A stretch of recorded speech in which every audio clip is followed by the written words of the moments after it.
What is going on, everybody? Welcome back to another episode of Cowboys Culture Podcast.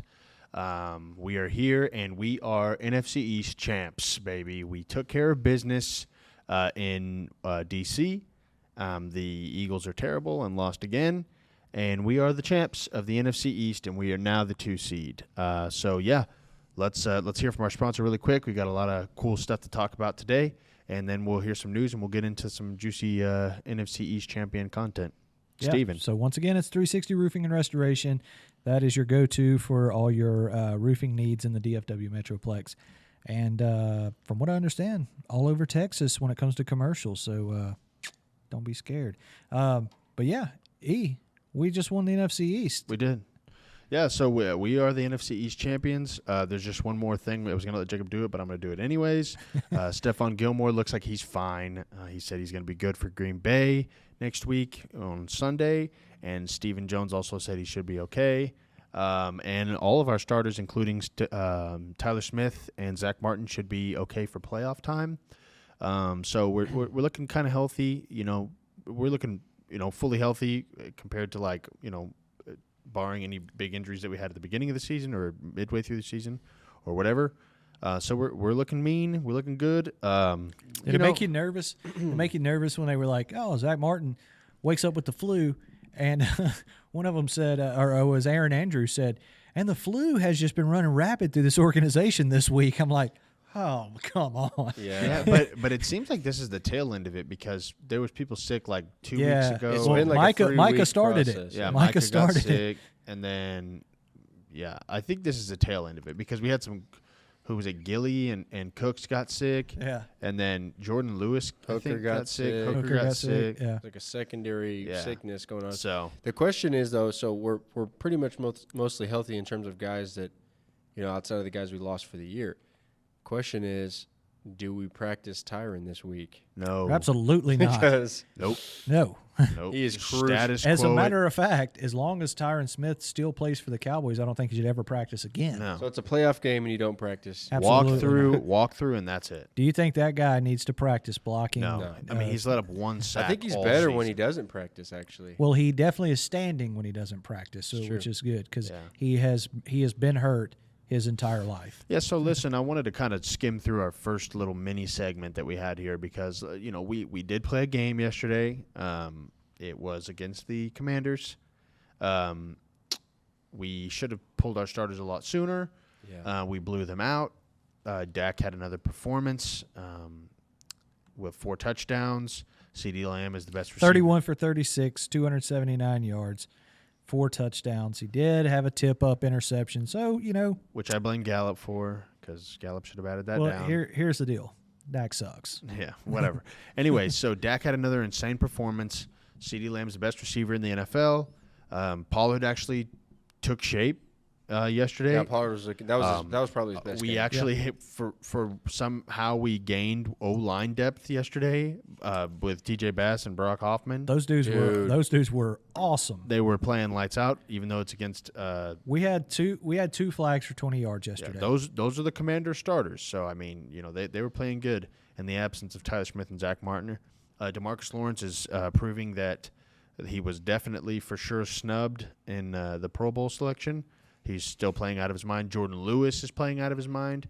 So yeah, I mean, for me, I'm ready. You know who's really good is Micah Parsons. Micah Parsons had another sack, 14 sack. He's incredibly good at football. He's really good. Donovan Wilson has 2 consecutive interceptions. D-dub, baby. Deron Bland now leads the league in interceptions and leads the NFL history in pick sixes.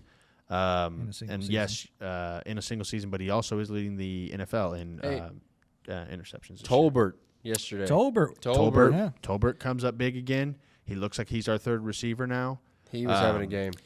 What did Gallup do on that play to him? He had one attempt to him, and he just looked like he just didn't care. Yeah. I mean, everything was going right. Fergie looked like he picked it up again. Yeah, he's back.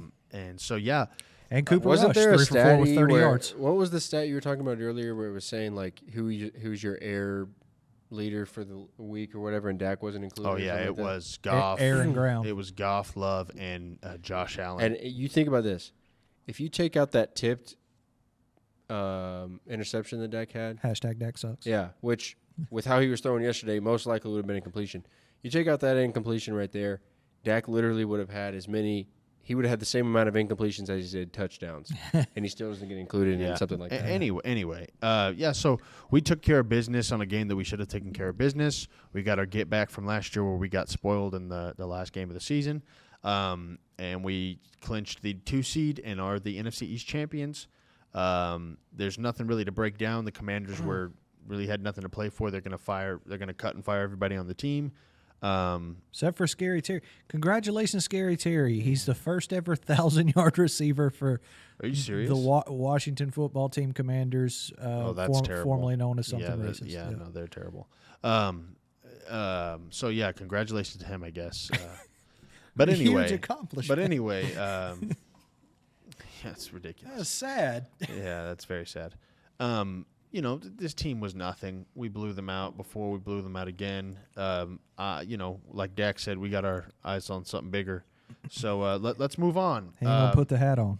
Unless you guys just had anything to say specifically about, all of our players pretty much played out of their mind. Brandon Aubrey bounced back from 2 missed, 1 blocked, 1 missed field goal with a 50-yarder. So Stephen Jones said it best. He said, glad you got that little jinx out of the way and good to go for the playoffs with a 50-yarder, which is crazy. He did it like nothing.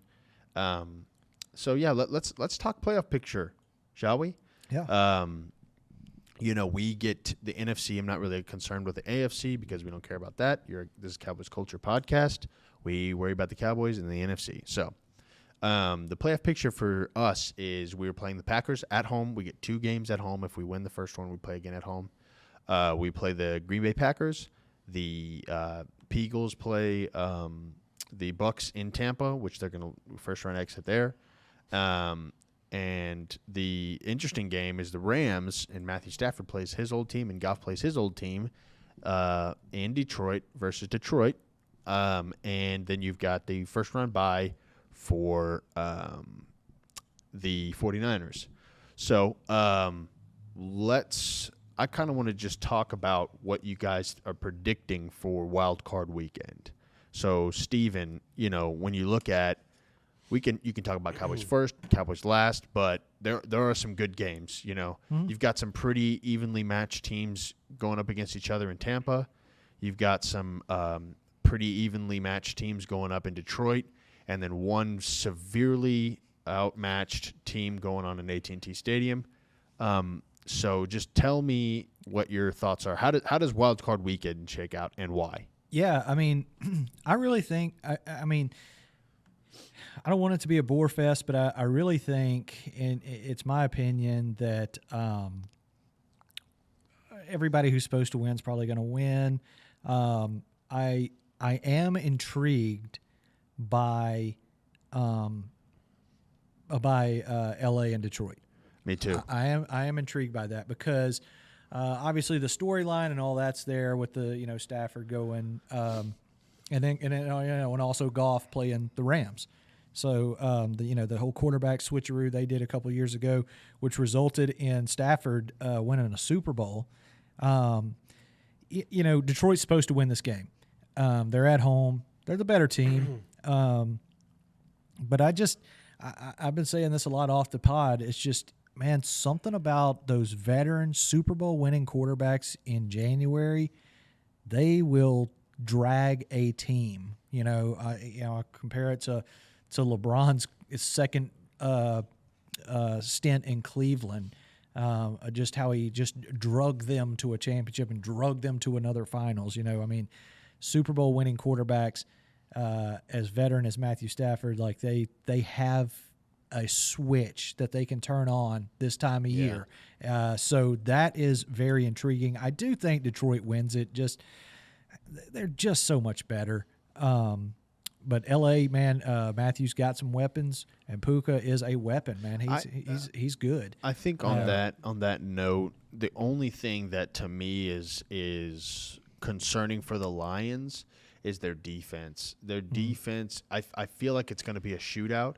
And the difference is that Aaron Donald plays on the Rams. Yeah, that's fine. Again, which I don't know if he's hurt or not, or if he's playing. Either way, that's again that's a veteran winning Super Bowl player. That again, he's someone else who can flip on 3 sacks in a game. All of a sudden, it's like, where'd that come from? And it's just because he has an understanding of what he's playing for, more so than, say a Aiden Hutchinson. Yeah. Aiden Hutchinson's like, it's the NFL playoffs. I've been dreaming of this. This is great. I'm here. I made it. As to where a veteran player. That's why I think that this is just a recipe for the Lions to be a first-round exit. Yeah, and because that would shake it all up. Yeah, because what I feel is like they're so like, oh my gosh, we're in the playoffs. We're the Lions. We're in the playoffs, and all the fans are like excited about it. That just breeds like, okay, first-round exit. Like this, you're done. Now You made it. I'll give Goff his credit. He has played in a Super Bowl, with the team he's going to be playing against. But and he is a veteran. He does know how to win. Obviously, Jared Goff's a winner. He's had a resurrection of a career over the past few years in Detroit, and I like them a lot in this game. I'm quietly pulling for LA for various reasons, but I think Detroit gets through. I agree with you that it could be Stafford and Goff throwing all over the place because the defenses aren't that great. Yeah. But and they both have pretty solid weapons. Oh, for sure, yeah. So but there's that obviously, and then I'll just cut to the chase. I think we kind of handle Green Bay. God bless them. They kind of limped into the playoffs, but they are on a winning streak, and they're not going to be an easy out. I just think. We're just a lot better than them. Yeah. And obviously, when we go back to the quarterback situation, ours is a veteran. He knows what he's playing for now. Dak Prescott's beyond playing for money. He's beyond playing for playoff wins at this point. He's beyond his legacy, trying to build a legacy and everything. Dak Prescott wakes up every morning with one thing on his mind, and that's the last game. Yeah. So I do think we get by them pretty easily. Again, intrigued by Tampa Bay and Philadelphia because wouldn't that just be icing on the cake if Tampa Bay can take care of business there? Yeah. So, I mean, Jacob, what do you think? What are your thoughts on the wild card weekend, and what do you think is going to shake out? Yeah, I mean, I think when it comes to the 2 games besides ours, so obviously Rams and Lions and Tampa Bay and Eagles, I think, first off, it's interesting. The 4th and 5th seed matchup has, I think, both the 2 worst teams in the NFC side. Yeah. So, that because they're both bad, I think that could really go either way. Personally, I do tend to side with. It's hard to say because if you would have asked me before this week, I would have said Tampa Bay for sure. But Tampa Bay just looked horrible versus the Panthers last week, who didn't even have anything to play for. So I don't know. But Tampa Bay had everything to play for. But the Eagles looked when you watch the Tampa Bay game, you think, man, it's almost impossible to find a way to play worse than that. But the Eagles found a way to somehow play worse. And then, I mean, you talk about A.J. Brown might be down in that game, which he is their – I mean, Jalen Hurts owes half of his contract to A.J. Brown. So, if they don't have him, I don't think they can beat anybody in the league. So I'm gonna go, especially because it's at home in Tampa Bay. I'm gonna go with Tampa on that one. I think Baker's gonna. I like it. Yeah, I think Baker's gonna give it all he's got. And to your point about the Panthers game, look back when Tom Brady played them at the end of the season last year. They just played good against Tampa. I mean, I know that they came back and Tampa won, but they were beating them down, bad. So it's a common opponent, division opponent. I think that's where you're trying to play spoiler for the division winner. Yeah. Well, when it comes to this playoff game too, I don't know how many times Baker's ever been in the playoffs, but just one time, right? There's Cleveland. Yeah, it seems like there's a lot more excitement and just wow, we're here, we're going to give this our best shot. Whereas the Eagles, it looks like the aftermath of a freaking just I mean, it's terrible. It's just legitimately like a train wreck. An aftermath of like a train wreck or something over there. Start Mariota. Like Public service announcement. The way that the vibe they give off seems like a team that just missed the playoffs or something. How bad that their overall morale looks. So I think that overall you're picking Tampa. So now go to Detroit. So how are you feeling about that game? With Detroit and the Rams, such a fun matchup. I agree with Steven in a sense that I think that Detroit is definitely the better team. They have a overall better roster. I think Matthew Stafford, with that combination of Matthew Stafford, those receiving weapons that he's got, as well as the coach, when you got Sean McVay. I feel like they're going to be able to put up points, especially with Detroit's defense. Mm-hmm. However, I do think Detroit being at home, number one. Number two, the better roster overall. You get, they don't have a great defense overall, but they got guys like Aiden Hutchinson on the line against that kind of not really that great offensive line for the Rams. I think overall, I think the Lions should win this one, but I do think there is a possibility. I think maybe there's like a 35% chance the Rams could pull it off. But personally, I do think the Lions will, just because they're overall better roster. So I think it'll be, basically summing it up, I think it'll be Bucks, Lions, and then I think when it comes to our game, I mean, coming off this performance that we just had against the Commanders, I know they're not the greatest team. But man, Dak was incredible. The team seemed like everything was working right at the right time at the end of the season. I don't see any way in which the Packers could beat us. I mean, I think we're better than them at pretty much every position. I don't know of a position that you can say the Packers are better than us at anything. I mean, go from kicker all the way down the line. I don't think there is anything really you can say.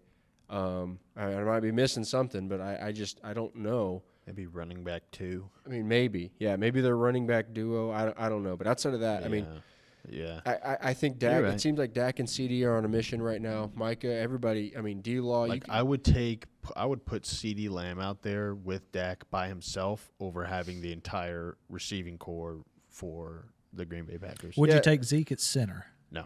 Well, and I just don't think, in order to stop based off of what I saw yesterday, I think, especially at home, if we're away, you got a shot. Somebody, maybe not Green Bay, but a team like the Lions and I don't know. The Lions might have a shot because they have a good roster. But I do not think the Green Bay Packers have what it takes. Even if we come out and have, look at what happened versus the Commanders. We started the game with a blocked field goal and a interception, and we still come back and blow them out. I feel like I think the Green Bay Packers are better than the Commanders, but I think we could even have a bad game, and they still don't have what it takes to beat us. Well, so I think it'll be Cowboys, Bucks, Lions at the end of this. If it is the Rams, that's going to be interesting. So my prediction is this. This is my thought about it. And I talked to you guys about a little about it before we got on. But obviously I have full faith that we will terrorize Jordan Love, especially I think because Bakhtiari's out. And even if he wasn't, I mean, he's not that great anymore. And he's definitely not as good as Micah Parsons or DeMarcus Lawrence, so I'm cool. And there's nothing that I've seen that supports the fact that their receivers can do anything against our secondary or separate for anything. And there's nothing that's telling me that with those bad receivers who are playing a little bit better lately, Deron Bland's going to definitely have another one, or Gilly's going to have one. Like, he's going to throw at least one interception, whether it's Jordan Lewis again or whatever the case may be. And I think that we focus on that run game because I think that's what they live and die with, is that run game, especially with Hank back and everything. So I don't think they're going to be able to do anything offensively. It's just that's the problem for me. And on they don't really have that guy where you say he's going to get his, but no. Yeah. The only person that you can say against us is Aaron Jones. Yeah. But I think that this whole season has just been from remnants from last season and flashes of it this season, that idea that the Cowboys can't stop the run, which is ludicrous because like nobody's really destroyed us in the run game like crazy at all this year. But anyway, in actual fact, they're the 28th ranked defense against the run. You learn something when you watch this podcast. And so, don't worry about our run game. Or don't worry about your run game. Worry about our run game. Because if you're telling me you can't stop the run and you have to deal with CeeDee Lamb and Dak Prescott and Brandon Cooks. I mean, did you see – I mean, week after week, it's like you're seeing a dot from Dak to Cooks in the end zone. You know what I'm saying? Especially last season. That was an incredible touch throw right there. Man. That was game. Crazy. Yeah. But – obviously, I think we're gonna handedly beat the Packers. If for some, the only reason I would think is just Mike McCarthy's just like, oh, it's my old team or whatever. But I think we're gonna get it. Now, somebody in the media said, this is me hearing this on the radio this morning, and somebody in the media was like, you're gonna play your team or whatever, and he was like, that ain't my team. That ain't my team. I like that. He said. He also said in last night's post game, he was like, I'm sure you guys are going to love the storyline here. He's like, I kind of participated in that storyline last season in the regular season game. Yeah, we should have won, but he was like, I won't be doing that this year. This is the playoffs. I love that. Yeah. That's great. Anyway, but on that note.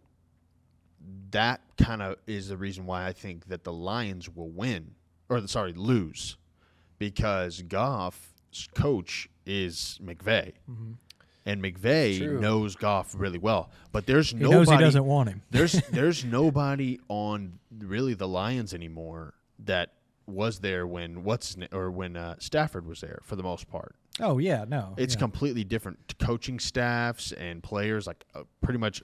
All the way through. When Stafford was there, that was Megatron's team. Yeah. And so, McVay knowing and being a very smart coach in the NFL, knowing Goff really well, and Stafford being who Stafford is, and being able to dice up that secondary with those weapons that he's got, I think that McVay will be able to confuse Goff more and cause him to not play as well because he knows him so well.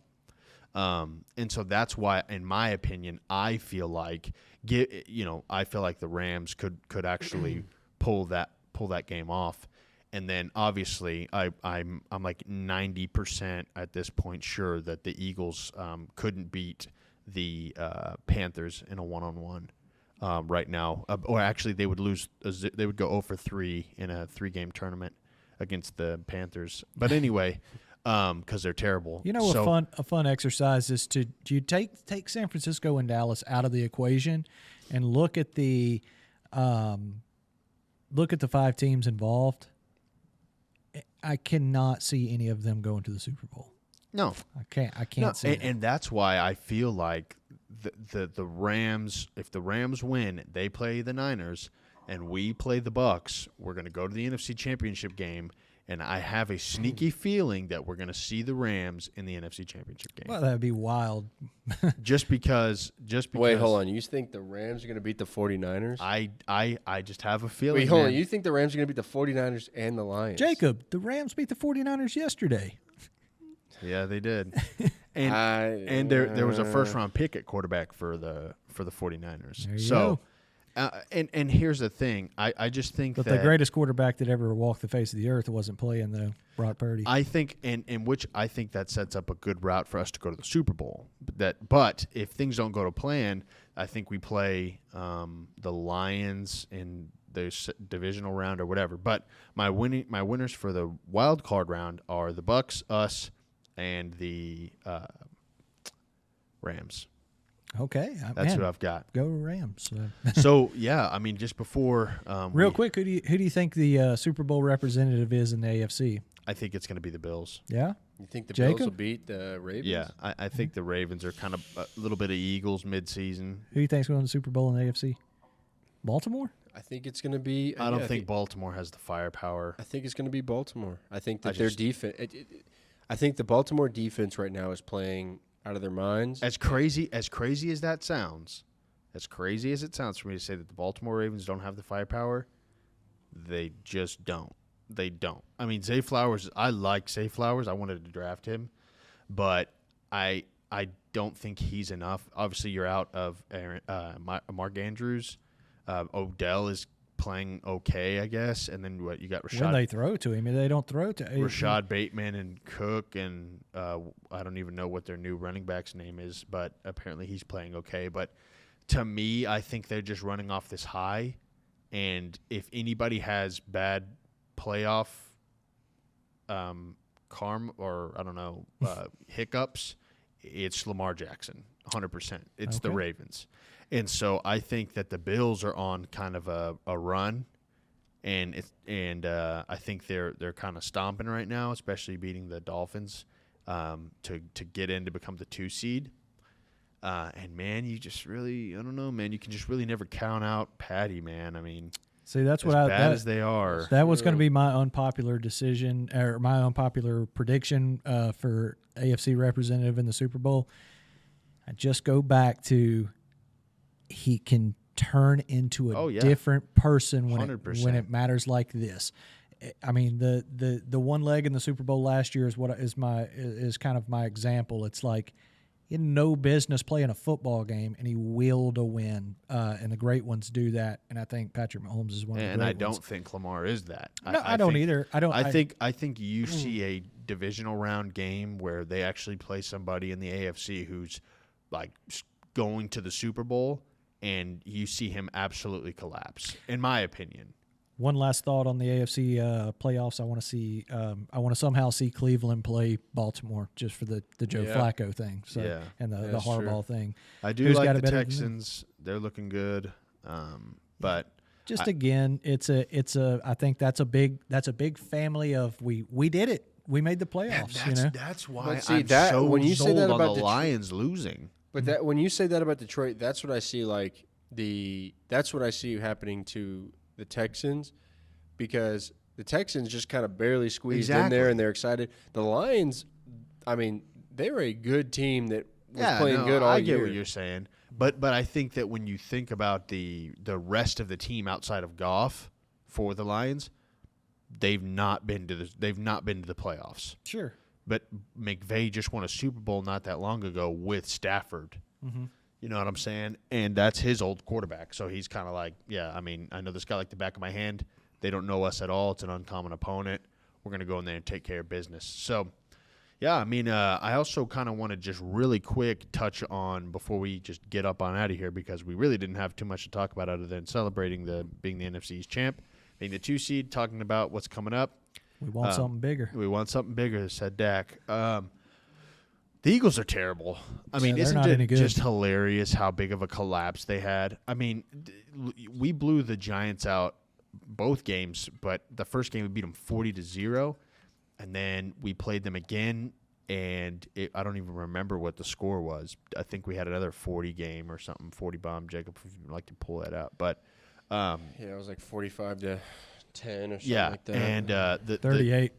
38? 38-10. Yeah. The Eagles Thanks lost. a lot, Brandon Aubrey. Yeah, the Eagles lost they had 10 points. Jalen didn't score. Mariota scored. And they basically half of their the only good player on their offense is actually injured outside of the O-line. And so, I mean, I've never seen such a collapse on a team and they even said in that my on life. On TV, they were like, I don't know if we've ever seen a And collapse this hard. If you have been watching the Cowboys Culture Podcast, I called it. I said, even after we lost to the Bills and the Dolphins, I literally said we were going to be the 2 seed, and we were not the 2 seed, but I said we were going to win the NFC East, and it's not over because the Eagles are terrible, and they're going to lose to two of the 3 games, the Cardinals, the Seahawks, or the Giants, and they lost all 3 of them. Yeah, you couldn't have been more right. And like I said, a few weeks back, is if the Eagles somehow drop this division with such a lead that they had earlier in the year, that would be the most. I've been watching this division for a long, long, long time. I can't remember someone collapsing quite like that. Now, forget this division. I can't remember an NFC defending champion with such a lead on a division to just absolutely just that's a collapse. That's a choke job. So, where's our Shady McCoys when something like that happens? Well, and the thing, I need to go watch that. The thing is they're gonna blame it on. As of right now, they're blaming it on the coaching, right? Primarily. coordinators, But he's the greatest coach I ever. get it. Yeah, he was the greatest coach when they're winning. Now all of a sudden he's the problem. I mean, to a certain extent, I definitely think you can make an argument for that on the defensive side. Definitely, their offensive scheme doesn't look great. However, in my personal opinion, I think that people hyped up too much of Howie Roseman. And Howie Roseman, best GM in the league. Look at all these Georgia Bulldogs. They're all terrible. yeah. All 4 of them are trash. I would talk to Kirby Smart about the conditioning out there because they were fantastic in September and October, but we've seen Jalen Carter. Jalen Carter was okay in September and October, but I mean Jordan Davis, that what that number Nolan Smith guy, Nakobe Dean, who probably not going to play in the NFL next season. I mean, they're all terrible, and those were your big hitter guys. Look at the Cowboys. People always talk about how great Howie Roseman is. Tyler Smith in the same year, CeeDee Lamb, Diggs in the same year, Micah Parsons. You know what I'm saying? Deron Bland in the 5th round. That is Will McClay GM talk. Freaking now just hold on right there. Yeah. He's a president. He's a president of operations. But all that's happening is what we have been talking about the You entire. just stop right there. Daddy's the GM of this football team. But from what I think you're about to say is that what I've been saying we've all been saying this whole season is Jalen Smith is going to be out of the league in the next year or two. Hurts. In my opinion, Jalen Hurts. Jalen Squirts is going to be done. He'll be he'll be like Carson Wentz was Yeah. yesterday. He'll get to play on the last game of the year. every Yeah, year. because that dude. I mean, for you to go and play the Giants and you can't score a single point, and you're the MVP talk at the beginning of the season, and you were runner-up MVP last year, and you went to the Super Bowl, and you're 10-1 at one point, and you can't put a touchdown in against the Cowboys. And you can't put a touchdown in against the Giants? Get out of here, man. That's just ridiculous. Well, it's like we were saying. We said that they were the Minnesota Vikings of this season. Of the last year's Minnesota Vikings. this year. Minnesota. I need to get a job at a sports freaking commenting station listen. because I said that when they were like 10-1. Well, I called it. But the same thing happened with the Minnesota Vikings last year. Everybody was not talking about like how good this, they were. though. But listen, no, the Minnesota They Vikings. did, though. They did. They lost in the first round. But no, this is. I know. But I'm talking about like this. This is a little different. Oh yeah, this is worse. Yeah, this is losing to like coaches being fired teams late in the year. There's it's almost impossible to be 10-1 at one point in the season. The Eagles are out here saving people's jobs. Well, no, but I'm saying they should just like give up their spot to the Saints or something. Well, like you think about the fact that people are talking about like fire everybody, like all that after you started 10-1. So that shows you like it 10-1 has to be, off the Super Bowl. Yeah, it has to be just unprecedented, like just unbelievably bad, an collapse. unlosable division. I don't know, like I was saying earlier, the commentators were even saying, I don't know if we've ever seen a team just look night and day different between one part of the season and the second. And I think all that happened was same thing happened with the Vikings. They were winning these close one possession games versus mostly bad teams. They play a good team, they get exposed. Jalen finally got exposed for how bad he was. And it's over. He can't adjust. There's nothing they can do because they're limited by that. Who are we going to blame it on? Who are we going to blame it on the fact that the offense scored 0 points in the first half? You've got 2,000-yard receivers. You got the best O-line in the league. One of the best running backs in the league. You've got the best O-line in the league, and you can't put a touchdown in to save it. What's the problem? Everybody's saying how Jalen Hurts is playing so good, but what is the problem? Is it your receiving core? Clearly not. Your O-line, everybody talks about as the best in the league. Like Ethan said, you got one of top 5 to 10 running back in terms of yards this season. We got to blame it on somebody. You got the most unstoppable play in football. Let's not say it's the offensive coordinator because is he bad? Yes, but your quarterback, as great as he is, should be able to improvise, and you're paying $50 million, so he should be able to improvise with a star like A.J. Brown and put something together, and you just can't. So, yeah, I mean, that's I kind of wanted to just take a couple minutes and acknowledge if there's a, Shout out Eagles. Yeah, shout out Eagles and Eagles fans if you're watching. Your team is terrible, and so is your quarterback, and so is your city. And so is your crybaby coach. Yeah, and so is your. As we've been coach. talking about it this whole season, actually for like 2 years now, that they were going to eventually just collapse. And it's just so satisfying that it's actually happening. And now finally the entire media is catching up with Cowboys culture. Look, because they were just worshiping it all year. What Jalen said something about, oh man, he had like this stupidest quote after, like, people are like, what's going on, dude? Well, Jalen Hurts is not as quick as you like. What's going on, dude? And he said like, they said you've lost 5 of your last 6 games or whatever. And he said, I think somebody said that he was like, it's not how you, it's not when you get knocked down those 5 times, it's how you get up to 6 times. Like, dog, no, don't. I was listening to some Eagles fan talk about it. He was like, don't get knocked out 5 times. Don't do it. Like, dude, just say, I'm bad. Why? Like, I'm very blessed to be here because I'm not this good. Well, to be paid $50 million. I mean, in all reality, he should have just said, "You're right. We'll try to get better." Yeah. Gosh, I mean, that dude is just an idiot, man. I mean, he needs to be gone. But anyway, I want him to stay. Yeah, please. Please let Sam Howell be the second best quarterback in the NFC East. One of the best days ever was when I saw that they signed the dude to a 5-year contract. Yeah. I mean, they solidified their fate for the next 5 years. Yeah, that's true. I will say, because A.J. Brown's up out of there, man. He's gone. He's not going to be there anymore. You can see the frustration on his face. And considering he's hurt, he's done. Especially when you have to sign Devonta Smith and everything. He's a goner. Jason Kelsey's gone. You just blew that year that he gave you guys left. Yeah, he let Sirianni and them trick him into thinking they had one more run in them. Yeah, then you wasted a buttload of draft capital on some Bulldogs that are bull crap, and they're just terrible. That's so. lazy GMing, in my opinion. Yeah. I can stand there and be like, yeah, I'll just about draft the best players from the best team. Yeah, but Well, yeah, I mean, every Eagles draft pick, it's like they either came from Alabama or Georgia or something like that. I mean, it's like big name dudes. It makes me laugh so hard and just get so mad at like mainstream media for just like, I mean, unbelievable picks from Howie Roseman. They're all terrible. They're horrible. All of them. Every single one of them. What a play from Howie Roseman to go get James Bradbury. That dude is terrible. And then they tell us that like, Will McClay rolling the dice with this Tulsa guy that can't stop false starting. And please, like they got you last year with the Bradbury thing. Slay is terrible. I mean, all the Eagles fans are like, Slay's the only thing. That dude is trash, man. He's terrible. I haven't seen him make an actual play this season. Not many plays Slay.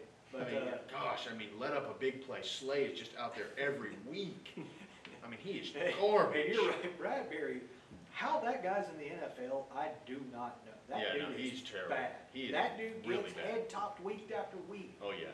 Or he'll just fall down. And He please can't stand up. And it's still kind of there, like a Jalen Ramsey thing is still there. That dude gets head topped and burnt by every quality wide receiver. That dude Jalen Ramsey? Yes, he's terrible. I mean, But back to the Eagles. he's not as bad as Oh Bradbury. no, Bradbury's just absolutely garbage. But yeah, we are still overselling Ramsey. No, yeah, for sure. Two- And Slay. People three- extremely oversell Slay. 3 to 4 years. Yeah. 3 to 4 years past expiration there, Yeah. Ramsey. What was the last person I was thinking about that is just garbage on the Eagles? As a corner? Oh, on the Eagles? Check their roster. What I was thinking about was, crap, I think I just forgot it. But anyway, yeah, they're garbage. It's probably Jordan Davis. Oh yeah, Jordan Davis has been terrible. I mean, he's a big boy bust. Yeah, just man, you guys lied to everybody. A.J. Brown and Dallas Goedert are like, they're the best players on the football team. Dallas Goedert, he's good. I mean, their whole line, they got some good players. AJ's good, and we're never ever going to even know how good A.J. Brown is. We're never even going to know, No. Yeah, he's incredible. It's a shame that he's stuck in an organization with the quarterback. Well, if we weren't going to get Trayvon's brother, then I would say come he can to come be our Dallas. number 2. Yeah. Yeah, he can come be our number 2. Well, hey man, that's hey guys, that's all we had for today. You Eagles fans are god awful, and the Eagles are terrible, and Cowboys are the NFC East champions once again. And it feels great, and we're looking for bigger things. We're looking to find bigger things, or whatever Dak said about the hat, or whatever. So we will see you guys later, and before you go, make sure you like and subscribe to the channel. Like the video, comment on our Instagram, like our Instagram posts. Be looking out for more episodes that are going to be coming out after we win against Green Bay. And let us know what you think about anything we said. We put out clips, reels on TikTok, videos, and make sure you're liking and commenting on those. But after that, peace out. See ya.